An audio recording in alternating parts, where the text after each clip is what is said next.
Hello everyone. Hopefully you guys are having a great day, but it is the Lemon King here to make your day even better because some of you guys are probably like, I can't record at Twitch, there's so much work involved, but not anymore. And this video is going to be my little tutorial on how to use Open Broadcasting Software, or OBS. And this software has made it easier for me and for a bunch of other people to use live streams and record live streams. But OBS can do a lot more than that. It does everything you need for a live stream, and it records videos too. So I think I'd like to give a nice little tutorial on how to use it because it is kind of challenging at first, but it's actually not that hard when you look at it. But a couple sites you're gonna need. You can get it from obsproject.com. It's in its beta version 0.624, and it was released May 21st, 2014. But OBS is a software that recording and live stream supports encoding. That's the main thing, is it does its encoding by itself. That's the much thing because I was trying to use Fraps and Lightcam to do to do recordings, but then I need an encoding software, and I did not have a good time with the encoding softwares. So I wanted a site that would do it all in the same and just plug in some numbers and say, here you go, do it, and it does that. And it's absolutely free, no subscriptions or licenses. You know, ring free as long as you can donate to help development efforts. So this is where you get it from. You press download, it'll send it, and you go through the OBS installer. You could also go to this referred site. It's help.twitch.tv/customer/portal/ blah blah blah. Up in the top, and it'll give you a walkthrough on how to use OBS to set it up to Twitch standards. It's not really telling you how to set it up to the other types of broadcasting standards, but it sets it up to your Twitch engine. It'll show you like step-by-step instructions on how to get there and what to click, and it'll give you a picture on what you want your calibrations to be. And also another one you're going to need, we're going to talk about that in a minute, is speedtest.net. So, let's go on, and after you download it, it'll open up like this. Now, this may look a little scary at first to some people, but you just got to let it go. It's not that hard. We'll get to all this stuff down here, but first you want to go on Settings, and go to Settings. Now, this is what you want to start with. It is the main source of how your live streams are going to happen.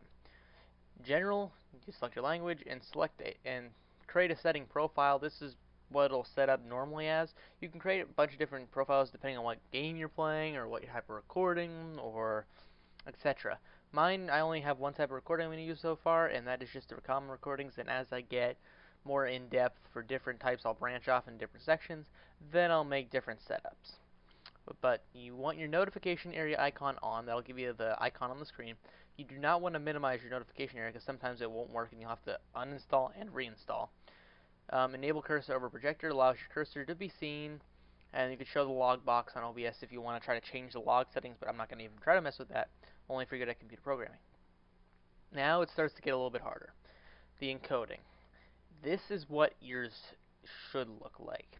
You want your encoder to be times 264. It doesn't even give me the option to use these other two. Use CBR and don't use the quality balance, and enable CBR padding. Now, your max bit rate is kilobytes per second. This is where your speed comes in. This is the normal Twitch max bit rate speed. So this is what I plugged in for Twitch. This is where you go to the speed test. It shows your location, it shows your nearest pings of famous people around you. Like around me would be MC Gamer. So his ping would show up on my graph.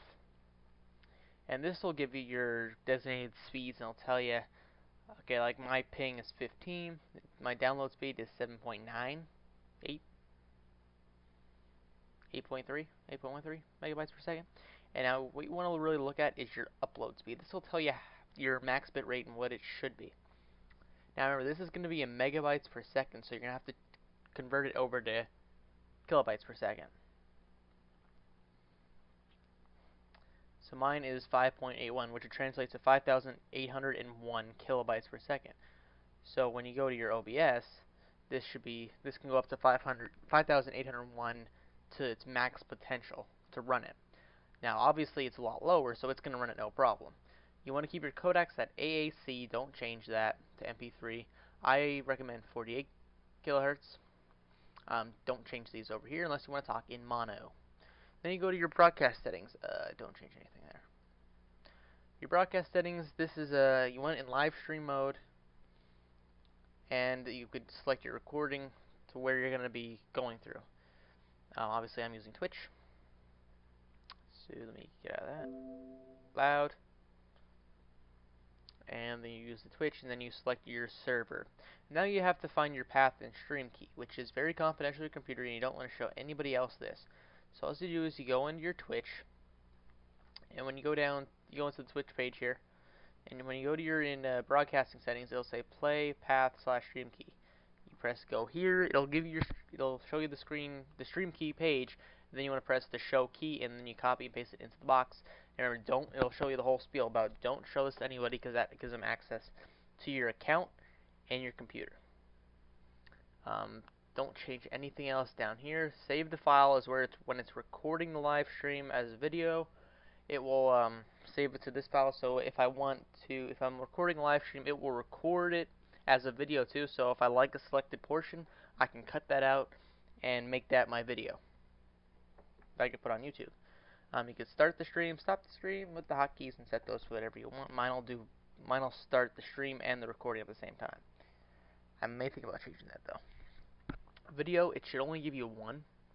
So select the video adapter that you're going to use. Custom, I haven't really changed anything here. You want this resolution downsize to be as low as possible for the best feel, and your FPS can go up to, in normal mode, it'll go up to 60, but I can show you how to change it to make it go up to 120. My computer can hold more than that, but the game's probably not going to run that high anyway.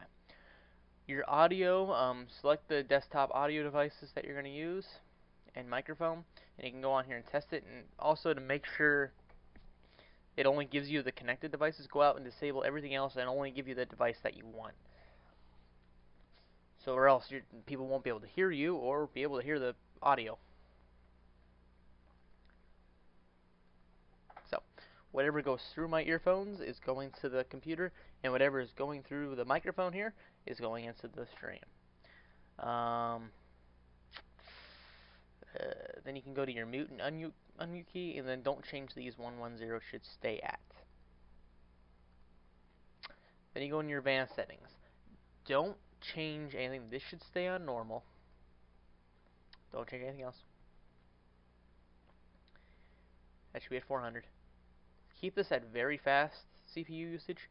If you go lower, it's going to take more CPU, which can crash the computer. Go higher, the same thing. My computer can hold the higher, but I don't want to test it.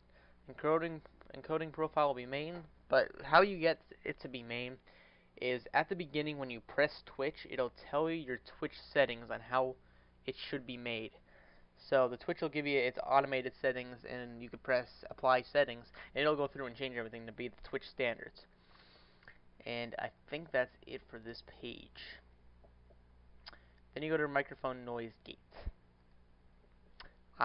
I did not change anything on here. I don't even know what some of this stuff does. So I recommend don't change anything on here, because everything works fine without it. And then you're ready to get to your stream. So the first part is simple things. You can click on the microphone to mute, unmute, and scroll the volume. Same thing with the audio. Settings, global sources, plugins. Global sources is your gaming sources.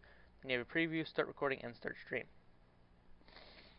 So basically how it works is you go into your scenes and right click. You could add the scene, you can reorder them, remove, rename, or copy.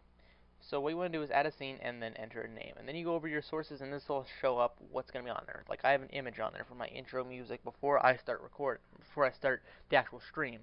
I'll let some music play before.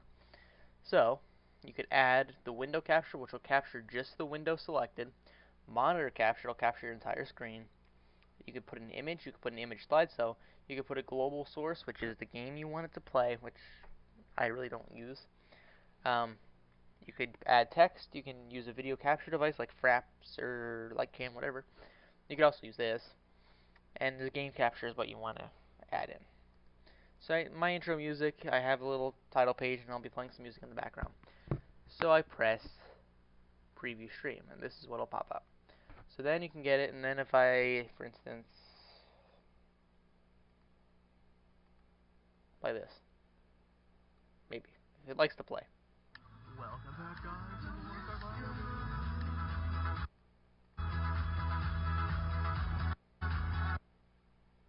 For instance, then it'll do that. It'll play the audio direct from the computer. So, ooh, That's what it'll do. And then you can collect different ones. I have an intro image. I have a selected image. Webcam. You can set it to your video capture device, and it will do it. Now, right now, it's kind of angry at me, but you can see my webcam, and it's a little bit laggy right now. I don't know what the frame rate is. It's at 34 frames, but it normally doesn't like the big screen. So then you can go to your gameplay. You can select your game capture and then select your video capture device. And also, if you edit scene, it'll let you drag wherever you want it and resize. But for the game capture to work, you have to have the game open. And then when you go into game capture, it'll have an options box, and it'll let you select the game, but only if the game is open. So you have to have the game open, and when it is open and you have it shown on the screen, if you minimize it or go back to this, it will freeze the frame. Wherever it is, it'll freeze frame. But you have to be on the game for it to be working.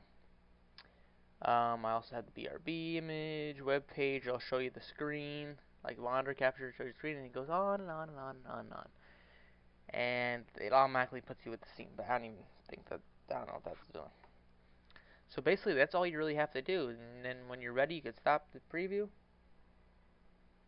Stop. And you can start the stream and start the recording. So that's pretty much all it is for the OBS. And I think it's a really cool device, and it's going to be very useful. So remember these 3 sites. You can get it here at obsproject.com. The Twitch site up here in the top that I'll probably have in the description. They'll give you all the settings you need and all the information about your computer compared to mine. So you could have your computer in here. And the speed test will give you your results to use for the gigabytes per second. So hopefully this all helps you guys, and now I'll see more of you on the stream community because we need some more people. You can have fun making streams. You can also do more recording with this. So thank you all for watching. Hope you enjoyed and hope this helped. And I'll see you guys sometime. Bye, everybody.